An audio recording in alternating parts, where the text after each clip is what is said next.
1556, 5 नवंबर 1556।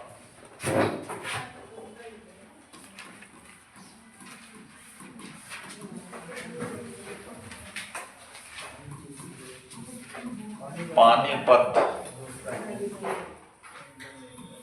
का द्वितीय युद्ध।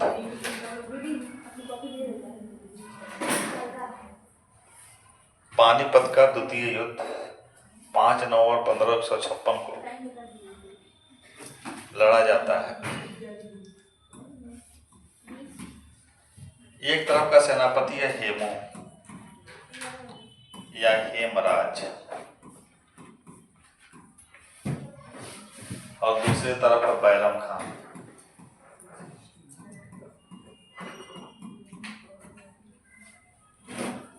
हेमू एवं बैरम खान। बैरम खान आप लिए अकबर कर लीजिए। बैरम खान एवं अकबर, क्योंकि अब सम्राट बन चुका है तो नाम से इसी का लड़ा जाएगा, भले युद्ध कर रहा है बैरम खान।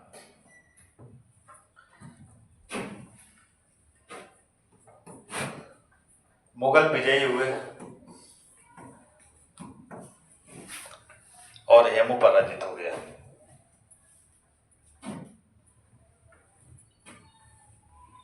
इस युद्ध के संदर्भ में आरपी त्रिपाठी एक लेखक हैं। आरपी त्रिपाठी कहते हैं कि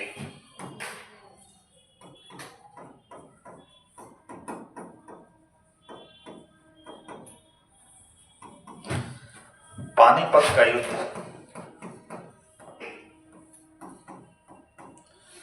पानीपत का प्रथम युद्ध कब लड़ा गया? 1556। द्वितीय कब लड़ा जा रहा है? 1556। आरपी त्रिपाठी कहते हैं कि पानीपत का द्वितीय युद्ध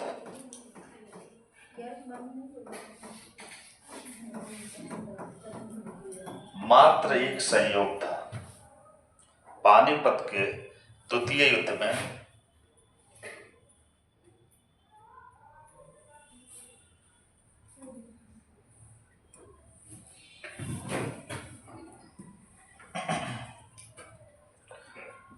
पानीपत के द्वितीय युद्ध में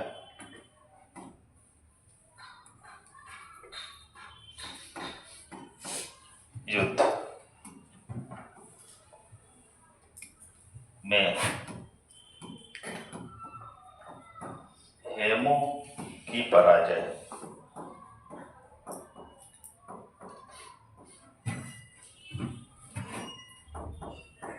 मात्र एक दुर्घटना थी।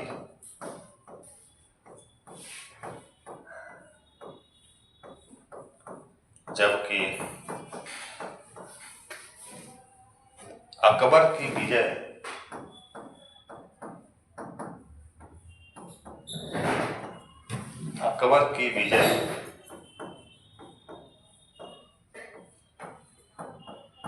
मात्र एक संयोग था।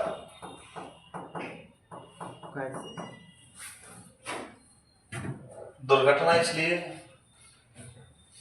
कि हेमू की सेना अब जीतने वाली थी। उसी समय उसके आंख में तीर लग गई और हेमू अपने हाथी से नीचे गिर गया। और जब हेमू अपने हाथी से गिर गया नीचे तो सेना भाग गई। एक दुर्घटना ही तो है। जैसे निकल के कोई जा रहा है, मान लो यहाँ से गोरखपुर, और बीच में एक्सीडेंट हो गया, तो जीत तो रहा था हेमू, लेकिन आंख में तीर लग गई। अगर जो आंख में तीर नहीं लगी होती तो हेमू की विजय थी। ये तो ठीक, लेकिन आप युद्ध भूमि में हैं, आपको ये समझना चाहिए आप राजा भी हैं या सेनापति, आप स्वयं की सुरक्षा अपना महत्व रखना चाहिए ना आपको। यही तो टेक्निकल फॉल्ट था भारत के सेनापतियों में। था यानी कमी थी, कमी है तो टेक्निकल फॉल्ट यही था। और लेकिन टेक्निकल फॉल्ट इसलिए उनको समझ नहीं आ रहा था कि इसी पद्धति पे अनेक युद्ध जीते थे। हेमू उस समय तक 24 युद्ध लड़ा था। पानीपत इसका 24वां युद्ध था। इसके पहले 23 युद्ध लड़ चुका था, और उस 23 में से